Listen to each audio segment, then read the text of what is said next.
fact, it was within this millennium. So no, it wasn't the Stone Age. No, my apologies. I'll turn this over to Bill for to recover my fumble.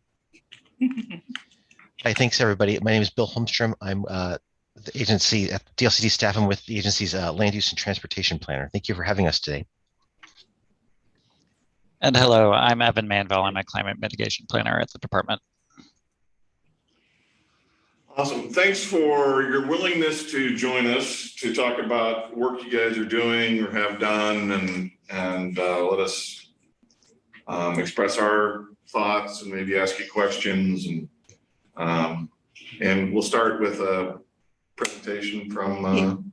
Yeah. So we wanted to just sort of highlight. We've talked with you a little bit, but we wanted to highlight the initial concerns that the council has. And actually, Brad, can you share this so they can see the council concerns? Just 3 slides real quick, hopefully. I can move.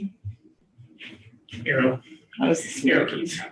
Arrow keys. Okay.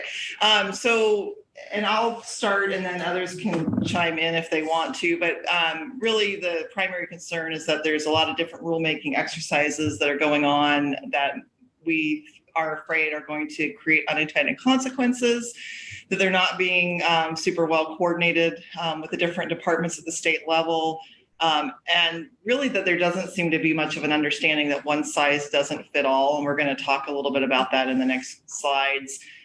With House Bill 2001, we are seeing the potential of increased density while having limited parking requirements and no home rule authority. And then the concerns with the climate friendly communities, as we've mentioned to you at the staff level, there seems to be a limited ability to provide for or require on-street parking now. And there's parking requirements lack an understanding of the suburban communities, and the concern that we're maybe overestimating the market sensibility out there. And again, no home rule authority. And then these 2 things combined are really have the consequence, we're afraid, of communities struggling to meet these housing mandates with limited transit, limited ability to provide or require parking, disconnect with emergency service providers that need to be able to easily get to and serve homes, and potentially limiting our community identity. We don't want every community in the state of Oregon to look exactly the same. Anybody want to add anything to that before I go to the example slide? No, I think that sums it up really well. I think, can you hear me okay? I saw a nod. That's how good. A nod is good. Yeah, I think where, any one of these things, by itself, we can probably manage around, but it's kind of, when you look at all this different rulemaking that's going on, when you start to put it together, you actually start to look at street layouts and what that looks like.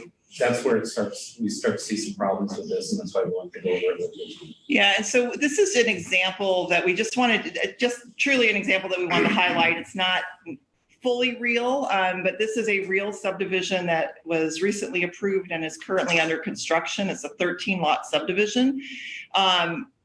Initially intended for single family dwellings, but there's the opportunity now with middle housing that we'll see triplexes and quadplexes on lots that are large enough to accommodate those. And because of the street width requirements or standards at the time that this was built, we've got basically a flag lot that doesn't allow parking on either side, and then the street width only allows parking on one side of the main road.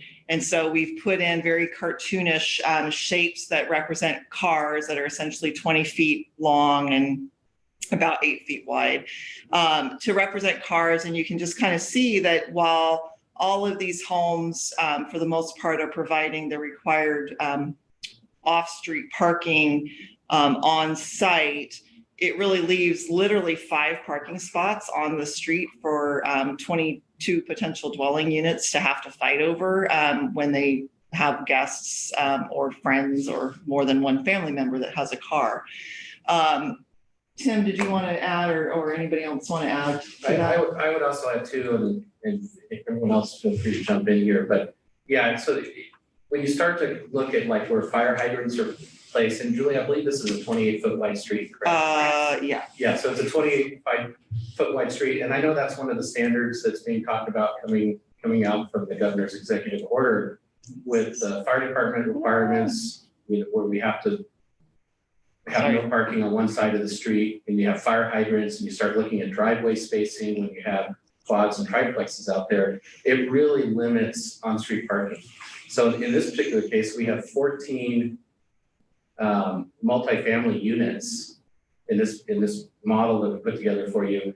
Only 13 on-site parking spots, because in this scenario, one of the builders decided to only have 3 on-site spots for a quad.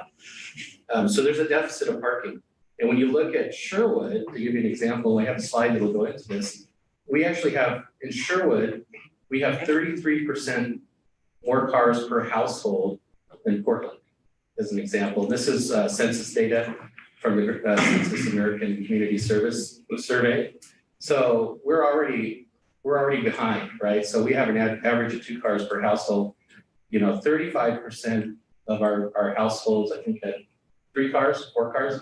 So we can share all that data with you. So when we look at these models, when we look at this density, it's really concerning for us what it's going to look like in 3, 4, 5 years. This particular subdivision, I would add too, there's no place, they can't absorb the parking somewhere else. This is a right in, right out off of 99 West. So there's no place else for them to park. You can't park on 99, right? Right, and basically surrounded by vacant land and a wetland, and then 99 to the north. And then there's actually a residential development to the south, but there's no street access to it. It's yeah, so it's so it's these types of scenarios that we, as planners, and when we think about our city and growing, that we need flexibility to make sure it's going to be a good development, right? And how we manage that. So that kind of gives us that one size fits all concern that we have over some of these proposed rules. I'll step off my soapbox for a second. I'm sure someone else. Well, and I think, we wanted to give you this context sort of as you're doing your presentation and sharing with us what the rules are, but we, Erica and I shared with you kind of these concerns earlier, but we wanted to really highlight that a little bit so you have that information as you're doing your presentation, and then maybe there'll be some chiming so in. Certainly one of our hopes, one of our plans, strategies of dealing with HB 2001 was right. Street parking. Street width. Yeah. And now we're getting kind of hit in the teeth with your rulemaking proposal of restricting it to 28 feet. Yes, I've heard people saying with parking on both sides, but we're part of the fire district and they don't allow that to happen. So I know the rulemaking is not locked in stone. So we're almost begging to please reconsider that particular rule. I know the carbon friendly mandate, but if cars are all going electric or something else, that's pretty darn good.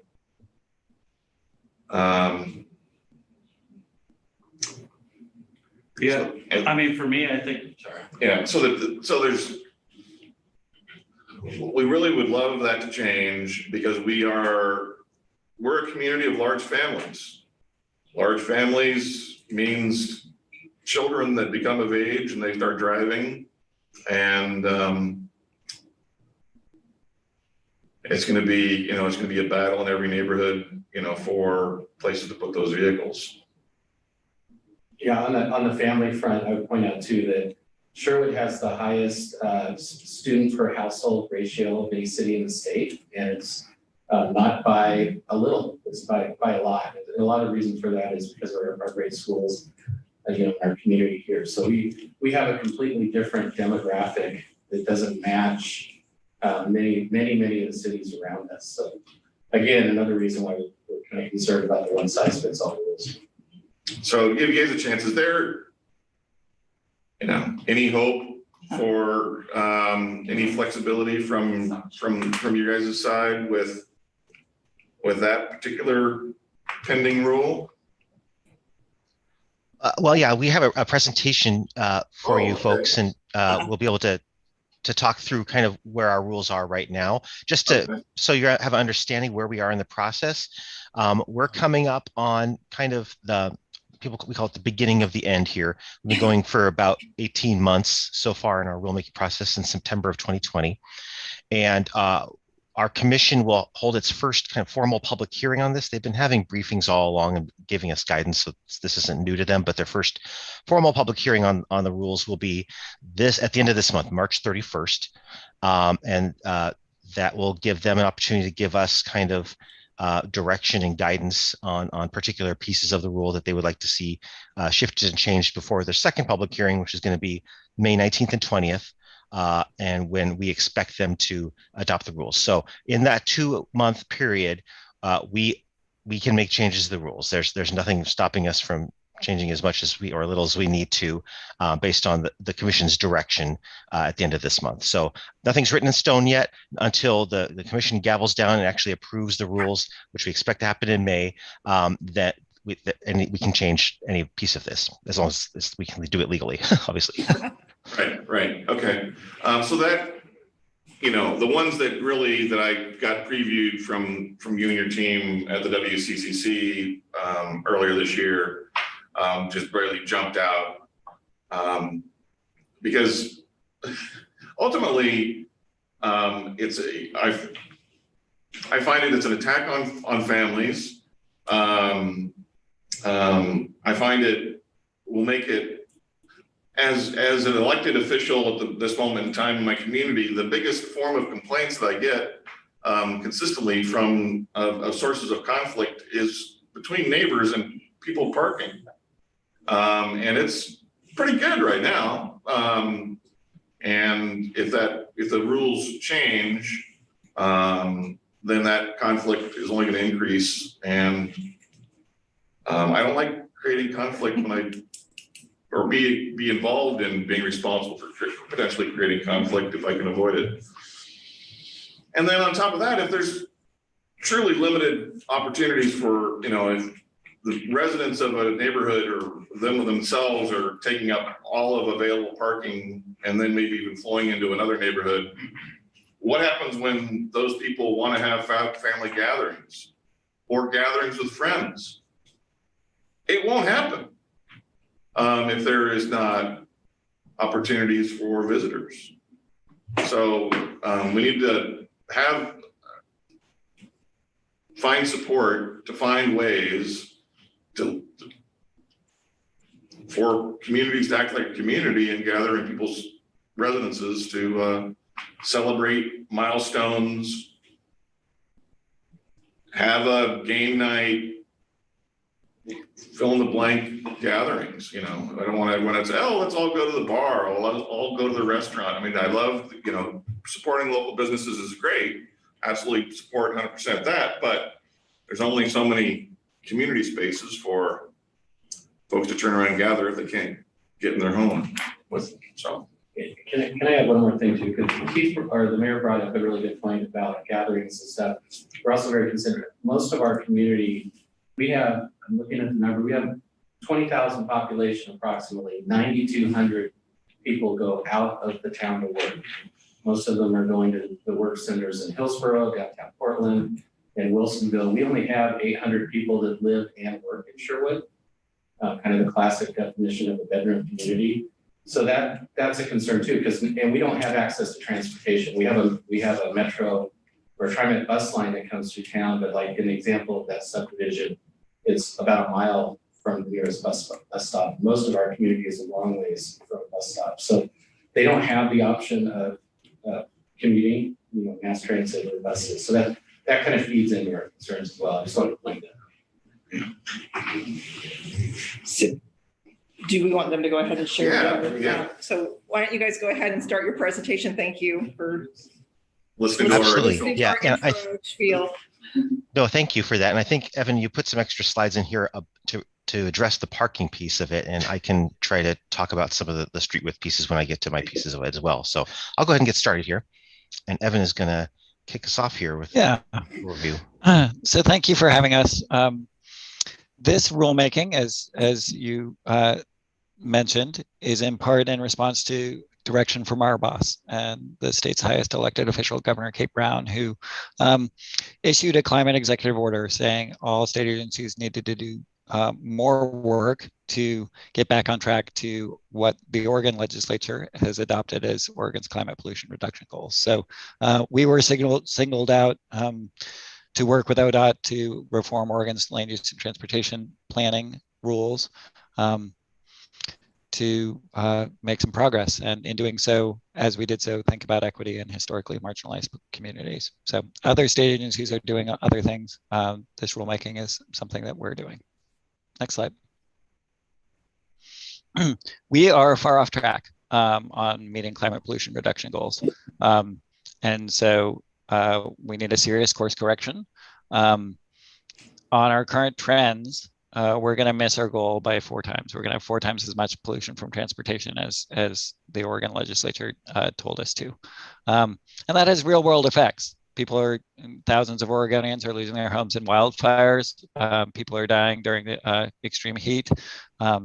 Shellfish industry is being hit. Other industries are being hit. So it has real impacts on Oregonians' economies, livelihoods, homes, and lives. And those severe weather events are going to happen more frequently and more severely unless we take action along with other governments around the country and world. Next slide.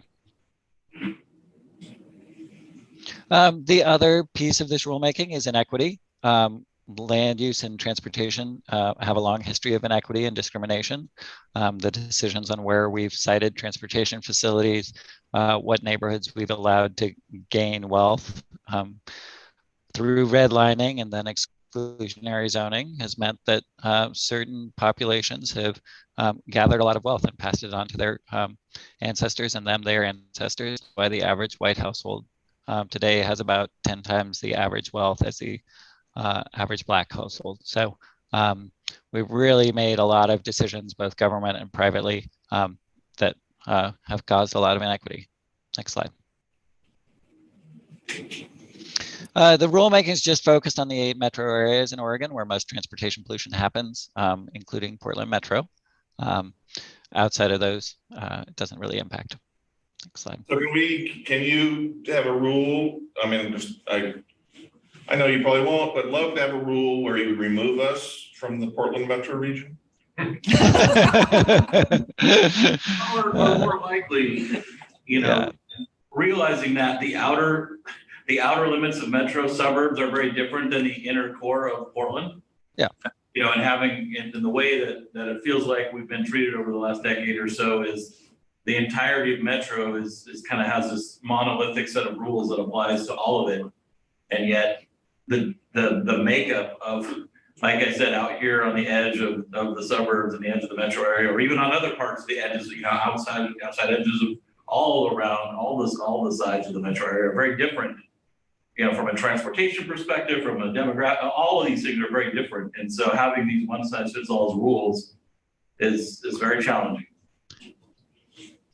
Yeah, and to be clear, Grants Pass is a lot different than Portland too, right? So our rules are aimed at the 8 metropolitan areas around the state, and there's a wide variety of places that are in there, and Sherwood's probably the middle of the pack in terms of the size of jurisdictions that we're talking about. So, but obviously different context in all those places, and we, I bristle a little bit at the one size fits all comments because I think we've tried to, especially as the rules have evolved, add some more flexibility for jurisdictions, but we'll get into more of that.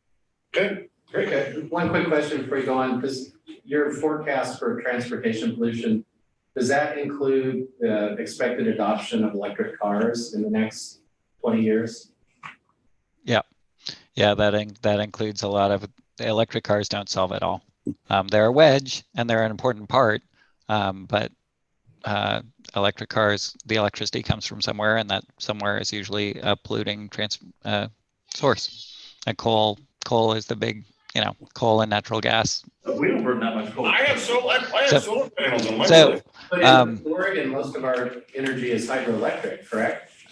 No, a plurality is hydroelectric.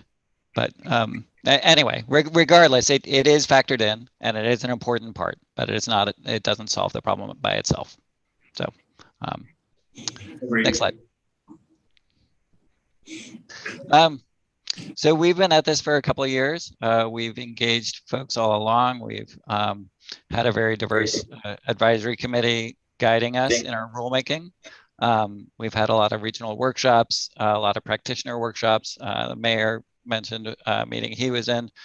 We've tried to hear from a lot of people, scores and scores of meetings, really trying to refine it as we go.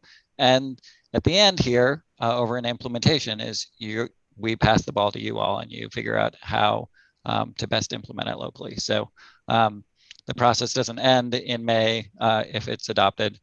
It continues as it's applied locally. So that's where we are in the process. We're kind of at that adoption box over the next few months. Next slide.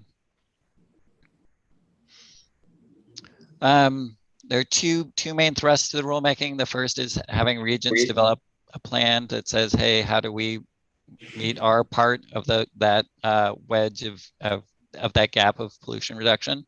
The metro area has done that under climate smart communities back in 2014. The legislature required the metro region to do that.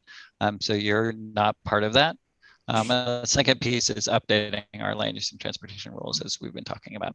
Slide. The climate smart strategy, as mentioned, is something the legislature required. The region worked together and adopted something, and it's being implemented through the regional transportation plan. So that's a piece of the regional planning that already happens. You're looking at all these tools. The other regions have some catch-up work to do to your region. Next slide.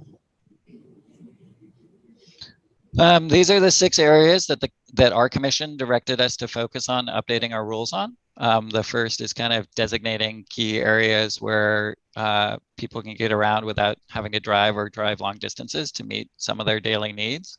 Walk down to the coffee shop, bike to school, take transit somewhere. Really, we think of them usually as downtowns or neighborhood centers. And again, Metro has worked with you all to do this in your area already. Think of Old Town Sherwood perhaps is a good example. Parking, as you all are aware, supporting EV charging because it is an important component. Really making sure that cities have transportation options so their residents have transportation choices on how they get around if they so choose. Driving is certainly one of those choices, but want to have not just one choice or it's not really a choice. Going beyond just congestion standards and thinking about transportation analysis and really taking a close look at the projects that are selected in your transportation plan as you're adopted to say, hey, does this meet climate and equity outcomes? Next slide. All right, thanks, Evan. I will take over from here. I'm sorry, was there a question? No, Kevin. Okay, all right, very good. So just one slide here, because as Evan mentioned, the metro area is pretty far along in terms of implementing the Climate Smart Communities program by identifying the Region 2040 centers. So our proposed rules as they relate to the metro region are fairly straightforward. First of all, requiring Metro to establish a requirement for local government adoption of Region 2040 centers and land use regulations no later than December 31 of 2024. That's for the local governments that have yet to do so. My understanding is Sherwood has already done that. You've adopted the town center. Yeah, was there a question? No, he was just agreeing. Yeah, we've done it. All right. We've done that. Yep. So you're good to go on that. So again, that deadline would be by the end of December 2024. Metro establishes a requirement, and then 1 year later, end of December 2025, those non-adopting local governments would need to adopt and zone those Region 2040 centers. So given that, the remaining piece that will affect Sherwood is that all cities with a population over 10,000 would be required to report on the production of affordable housing, mitigation of displacement, and increasing housing choices within those Region 2040 centers every 6 years. And this would be done in conjunction with the requirement for housing production strategies that came about with House Bill 2003. So it's not adding a new requirement. It is essentially inserting some reporting on the Sherwood's Town Center and housing production within that area as part of that housing production strategy work. Yeah. And that, yeah. Yeah, I just need to shut up. I agree. Yeah. Oh, no worries, no worries. So that's it. I turn back to Evan for the next slide. Thanks, Kevin. So parking, I know it's a contentious issue. I took about 20 minutes trying to figure out where the off-street and on-street parking was in Old Town Sherwood. Apologize for any errors. But the reason we care about parking is multifold. The first is it's a big user of land in key areas that we want to be walkable. By using that land for parking, it means uses are farther apart, it's harder to walk, and you can't have businesses in those areas. So it's a big area, the big user of land, particularly in downtowns and centers. So next slide. The second reason we care about parking is a lot of it's overbuilt. And I know that's hard because our minds don't necessarily notice when we have a lot of something. But when you actually do parking utilization studies and you go out and you count cars in the middle of the night, you often find there are a lot of empty spaces. This is a study from Albany. Not every single multifamily development was over provided parking, but 30% of spaces were wasted. So that's a cost on developers and a cost on households who are paying for that parking, whether it's being used or not. So how many cities did you do that study in? Because that would not be Sherwood. I can tell you that right now. Yeah, so I hear that. This has been done in city after city after city, not just in Oregon, but in the Bay Area, up in King County in Washington. The 30% waste was. I apologize, but we're talking about rulemaking in this case for the metro area. So, yeah. So what studies? We can't just take generic studies from all over the country for this. What studies have been done in the metro area and with the fringe cities to understand what the issues are and what this kind of ratio of unused parking is in this area? Because I would argue that's not even close. And did I hear you correctly that this is in multifamily only?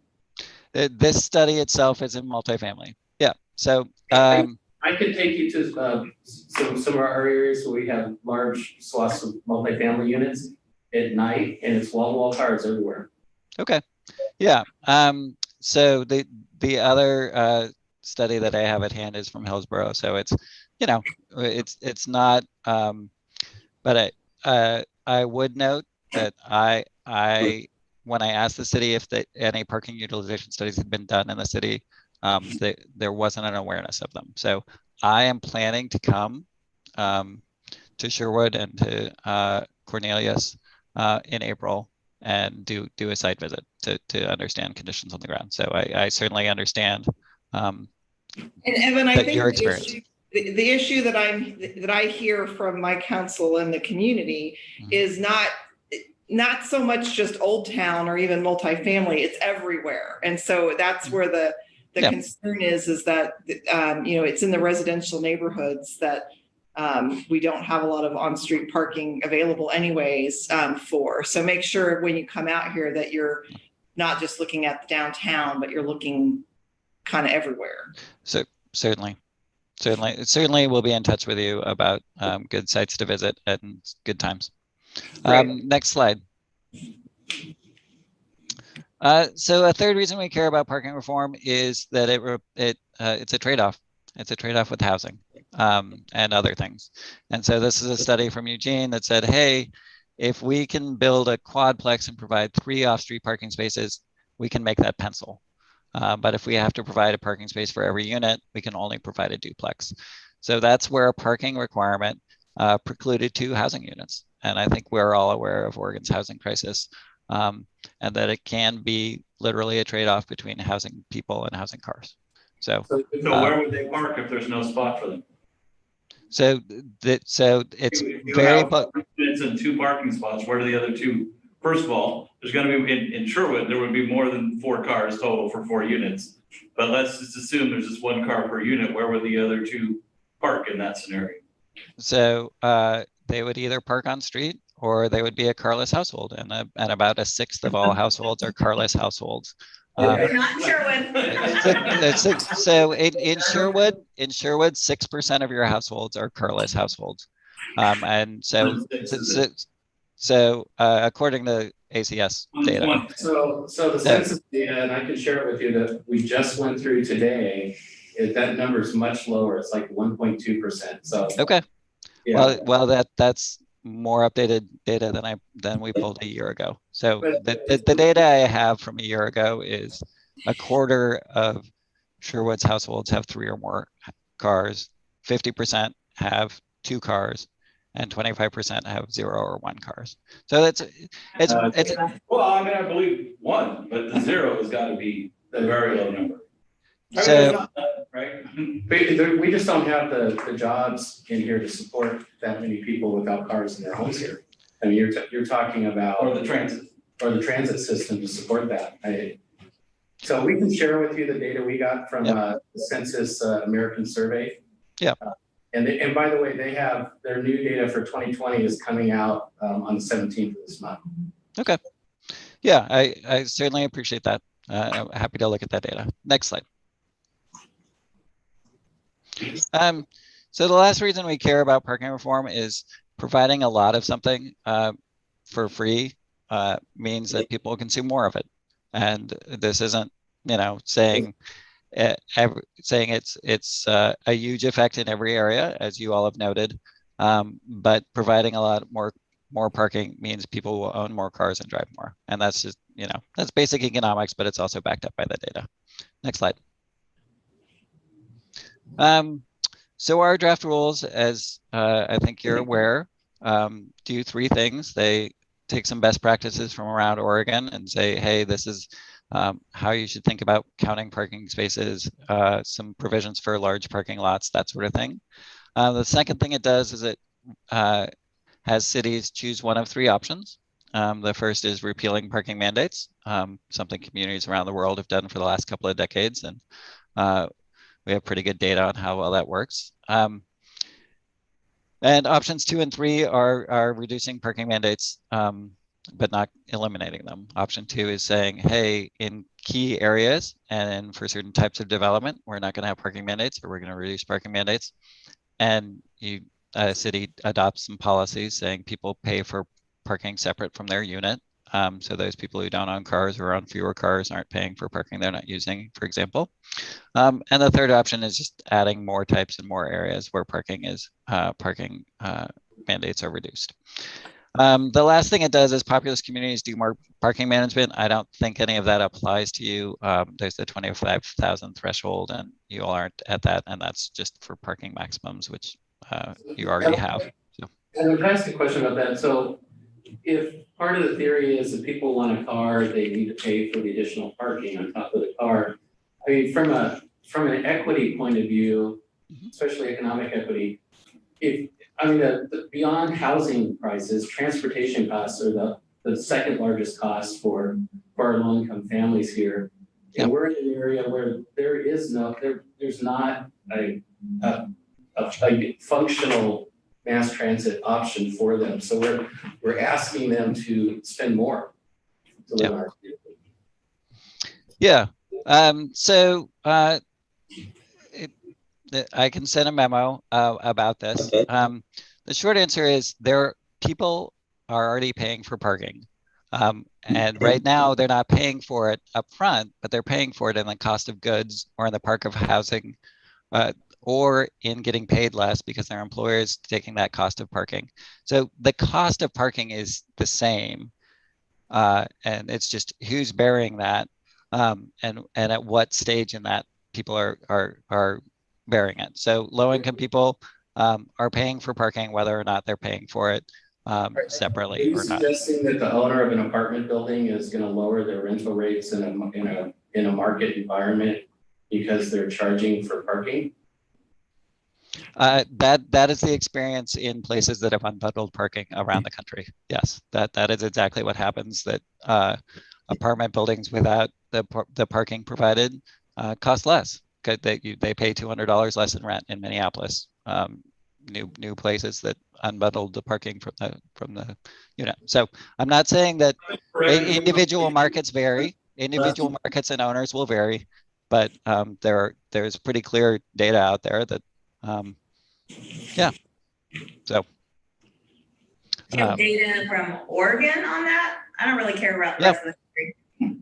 Yeah, sure. And well, unbundling happens in the larger cities right now. So and right now a unit without parking is cheaper than a unit with parking in various. But is that comparing Apple? Like, there's also a lot of other reasons why units are very different in price: location, amenities, access to schools and parks, and other things. Right? Yeah. All of those things factor. Are those things being factored into that comparison? What I'm saying is a getting a place in the same building, you don't pay for parking. Your monthly bill is less than when you pay a parking space is included.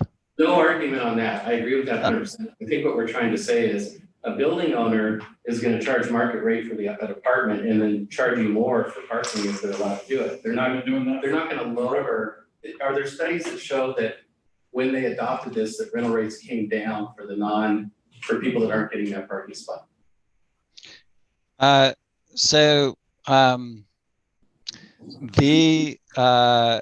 The requirement in the rule is the fair market value of the parking spot. So yeah, it's I generally believe markets work, and but I understand that there's some skepticism about that, and I don't want to belabor that point if we have limited time. I'll just add one more thing. I believe market works too, but a lot of our development is happening by very large corporate developers that have investors. So their focus is on their investors, not necessarily on the communities. So I'm worried that trusting landlords and developers and stuff to do the right thing is a fool's errand. But that's just my opinion. I just want to get I'm not trusting. I'm trusting in the market. I'm not trusting in the actors. But fair enough. Well, let's move on. Well, happy to talk offline about this more. Sure. Yeah. Yeah. So this is what it looks like. Frequent transit right now. That's in Sherwood, within a half mile of line 94. Mandates capped at one space for multifamily. Really small units wouldn't have mandates. And affordable housing, shelters, facilities for people with disabilities, and childcare. Next slide. Again, there's a lot of data showing markets will provide parking. Even in downtown Eugene, Hippieville, they built 2 new hundreds of units, parking garages, when they didn't have to provide any, because that's what their market provided. And Los Angeles had the same thing. When Los Angeles wasn't required to provide parking, they provided a bunch of parking. And the edge of Corvallis, again, a very liberal community for student housing, they're providing a bunch of parking. And this last example is from a suburban metro. This is from Cornelius. They're required to provide 1 parking space. By my count, that looks like about 6. You got 2 in the garage, and you got about 4 as well. And that's, so those are some examples from around Oregon. Next slide. I appreciate that. And don't get me wrong, I think in a commercial lot, for the most part, people are going to make sure there's plenty of parking there. We do have cases, we just had one recently where a developer came in and wanted to build an apartment complex that wasn't allowed under the original PUD and wanted to do a density swap with someone else so they didn't have to provide as much parking. The problem is that parking lot's already full most of the time, right? So we do have I think where we're getting at, part of where we're getting at is we need flexibility to put some checks and balances in place on this, because we have good actors out in those markets and we have bad actors in those markets. And we want to be able to make sure that we're not having situations where because of a loophole, someone can come in and build something that's going to create a big problem. And we can see it coming, but the rules don't allow us to address it. Yeah, the piece that's not really talked about here is the need to manage parking well, because that's, you know, that's the government's responsibility, is to think about how on-street parking is managed and to think about, and if on-street parking is managed well, that's gonna, the people who provide parking that's needed off street are going to be able to sell their units and rent their units, and those who don't are going to struggle. Besides those, you know, meeting the needs of the low car community, you know, the poorest people and the people who choose to not have cars. So, so yeah, that's definitely a piece where you have a responsibility and a need to manage on-street parking. Yeah. Next slide. All right, we've taken up a bunch of time. We talked about this, that, hey, across the country, when we deregulate parking, different things happen depending on local conditions. I'll just leave it at that. Next slide. Yeah, some places it's meant a lot more housing has been built because people can afford it. It's just, it pencils better. Or people find creative solutions. They say, oh, it's expensive to provide parking on this site, but I can provide it down the street at a shared parking place. Next slide. Again, more housing in San Diego. Next slide. Fargo, North Dakota, big economic boom when downtown was just easier to develop in. So lots of business and university investment and housing investment. Next slide. Next slide. Yeah, okay, sorry, previous slide. Yeah, so we manage parking a lot. These are all within about a half mile of where I live. Both the private industry and the public has figured out, hey, parking has a nuanced thing and it's a location specific. Let's manage it in certain ways. So people do that. And we even have future resident parking. So we plan for the future. It's kind of interesting. Next slide. So that's parking, and we can get to more on that in questions. Yeah, but let me get through the publication, get through this. On EVs, we're just saying, hey, let's install some conduit as we do big new developments. It's not the wiring, it's not the charging stations, it's not even the electric capacity. It's just saying, let's have some plastic tubes in the ground. So presuming if EVs come, we're ready for it. And that's the very cheapest time to put a few tubes in the ground. So next slide. I think it's my turn now. So thank you, Evan. I'm going to talk real quick about transportation planning and how it's shifting. I just want to be clear, you know, we have our transportation planning rules. They've been on the books about 30 years. Local governments around the state have been doing coordinated land use and transportation planning in Oregon for a long time, and done a lot of great things, including in Sherwood, everywhere in the state has done transportation system planning. So it's not necessarily that we're doing something new. It's that we want to build on our successes of the past because we know we haven't been doing enough in terms of meeting our climate and equity goals. And I think, like we've said, you know, folks in the Portland metropolitan area are already kind of ahead of the other parts of the state in a lot of ways. So some of these things are going to look, I think, maybe a little bit familiar, like we're already doing a lot of that type of thing. That's right. A lot of places are doing these kinds of things already. A lot of the pieces of these rules are really aimed more at the other 7 metropolitan areas than in the Portland metropolitan area. So in particular, we want to make sure that we're focusing on those other ways of getting around and getting people options. Planning for pedestrian, bicycle, and public transportation networks, that we have connected, safe, and complete networks. We've done a good job of making sure that we have a connected street and road network, right? You can get from here to there if you're driving your car. Sometimes it's congested, you know, sometimes there's issues with that, but you know, it's not like there's the sidewalk just comes to an end sometimes, or the bike lane doesn't exist, or there's no transit, like in Sherwood, right? So we know we need to beef up those networks, and so we kind of want to make sure that we're putting an extra focus on closing those gaps, making those connections. In particular, we want to prioritize climate-friendly areas. In Sherwood's case, that would be your town center and Old Town, and in neighborhoods with underserved populations where potentially in the past there's been underinvestment, or maybe investments that have harmed those communities, that we're really paying extra attention to those places, and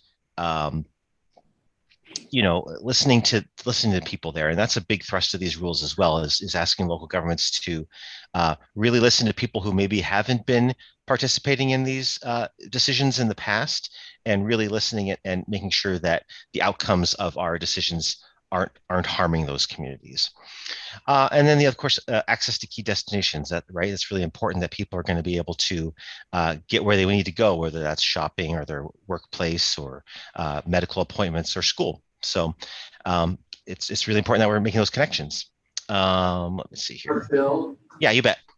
Hey, have you guys given any thought to how, I'll give you an example, like we have a road, Brookman Road. It's basically a very narrow country road. It's a county road. And we have a big, huge subdivision with very small frontage on that road going in.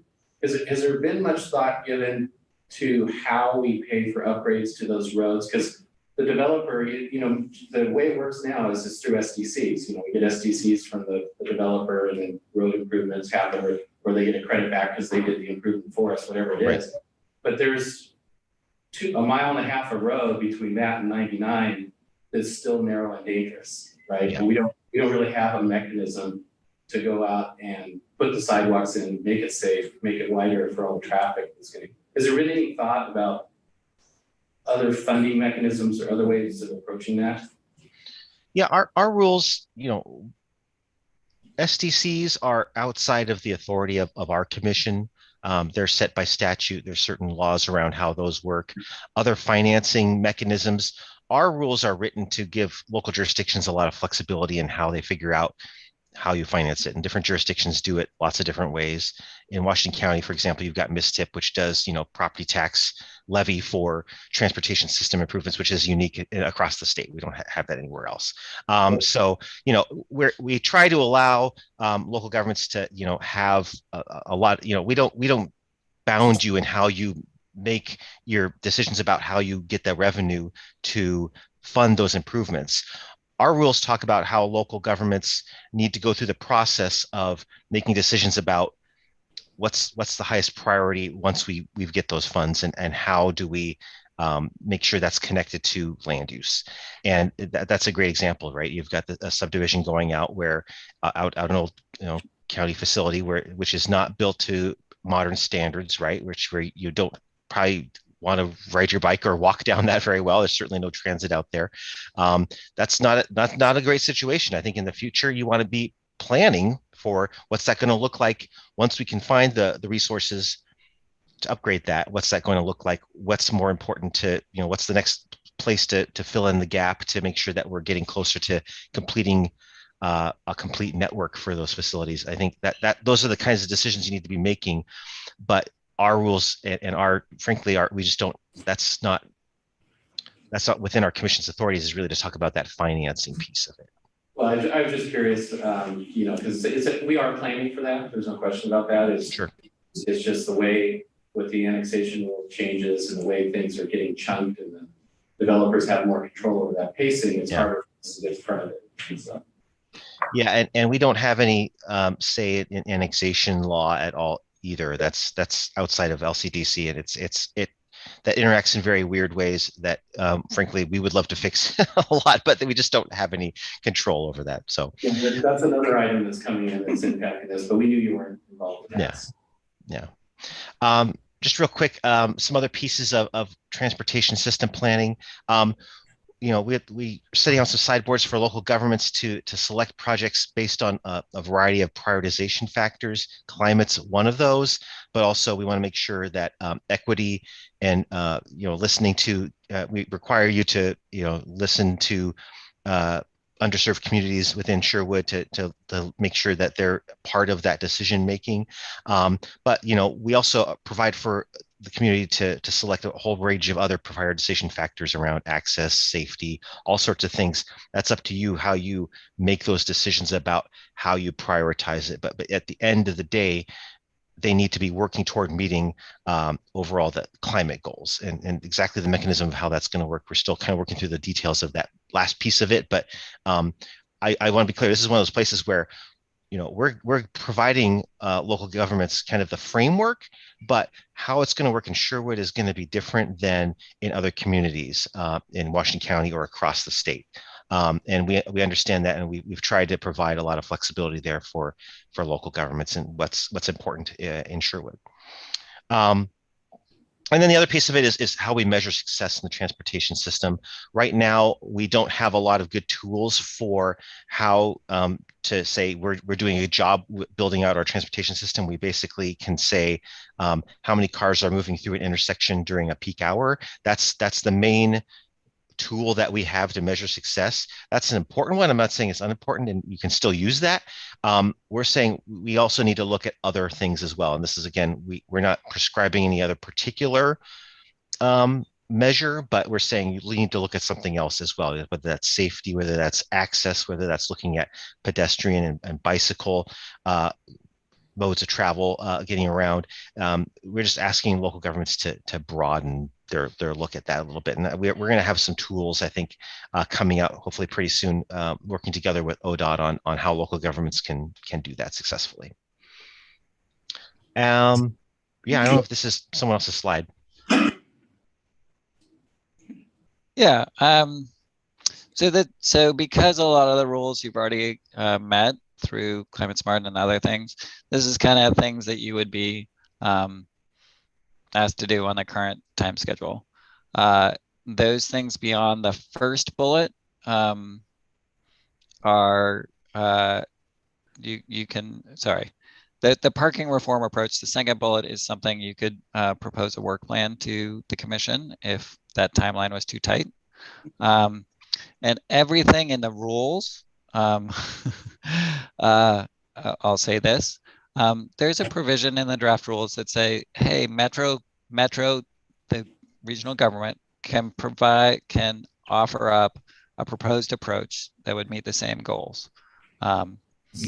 So there's a big flexibility. If you don't think these rules have gotten it right, you could work with Metro and say, hey, these are the parking rules that would work in Metro. So Evan, we would prefer if like Sherwood could offer up recognition, because Metro has a long history of driving us in the same direction with these one-size-fits-all rules. Very difficult to deal with. We really prefer if there was an option for us to submit an alternative plan. Yeah, I hear that. That's not in the current draft. So yeah, so the parking thing is the main thing that is on your to-do list on the calendar. EV charging is a relatively small thing, and how do we get it on the current draft? What? How do we get it on the current draft? How you what on the current draft? They're asking about how we influence the rulemaking. No, yeah, I'm sure there's a slide that's coming. That's coming. Yeah. Yeah. So a lot of this TSP happens when you update the TSP. Next slide. Here are the hearings coming up. We've had a lot of meetings with a lot of testimony at the commission, but these are the official public hearings. The first is March 31st. The second is in May. Presuming that's adopted in May, the effective date is late June, depending on exactly when the paperwork gets passed around, and then the local work begins. Next slide. Yeah, so that hearing you can sign up for on the commission website. You can submit written testimony for. Yeah, we are eager to hear from our local partners. As I mentioned in passing, I am planning, given the concerns of you and some people in Cornelius, to do some site visits, because we do want to adjust these over the next couple of months as appropriate. We certainly want, yeah, we've been under a travel limitation, so I haven't been able to do that up to now. But with the COVID relaxing, I've gotten approval to come up, and I really understand sites on the ground instead of from Google Maps and some other tools that I've used. You know, looking at the data is different than seeing the data on the ground, because we believe in data, we believe in data-driven decisions, and definitely look forward to working with your staff to help me see some of the things that you want me to see on the ground, because I understand a lot of your concerns about the parking proposals. We super appreciate you listening, and you guys have done a great job in the presentation. If we feel a little frustrated, there's a theme that's been going on for a long time with us in Metros around some of these things, so don't take it personally at all. We're just we're passionate about our community, and we appreciate you guys talking to us tonight, and we welcome you coming out and doing a site visit. I think that's great. It's an opportunity to learn a lot. So, perfect. Can I ask a question? Yeah. So, do you think it would, I guess two things. Do you think there's any likelihood of having, you know, after you come out and do these site visits and see these suburban, and I don't think it's just a Sherwood and Cornelius thing either. I think you're going to find that around the state. Can you envision a scenario where there might be multiple layers depending on location and makeup of communities in terms of car to housing ratio? So I am open to ideas. I have worked on parking over the last few years, from Klamath Falls to Independence to Ontario to Corvallis. So I've seen a lot of communities. I don't live in Portland. I don't see the world through Portland. So please don't think that this is us trying to apply what might work in Portland there. But yeah, the nuances in the rules right now include based on transit frequency and some adjustments based on population. If there are other ideas you all have on some nuances to provide, I'm certainly happy to consider those. Because we do realize that just as parking is not one size, like, yeah, for me, the one size fits all is often something I think of parking mandates being, saying every last development needs to have this amount of parking, and not have that nuance per development, and the diversity of development has a diversity of parking demands. So I'm certainly sensitive to that, not wanting to have a one size fits all issue, and that's kind of why I think we should reform parking, but but totally open to your ideas on how it would work best.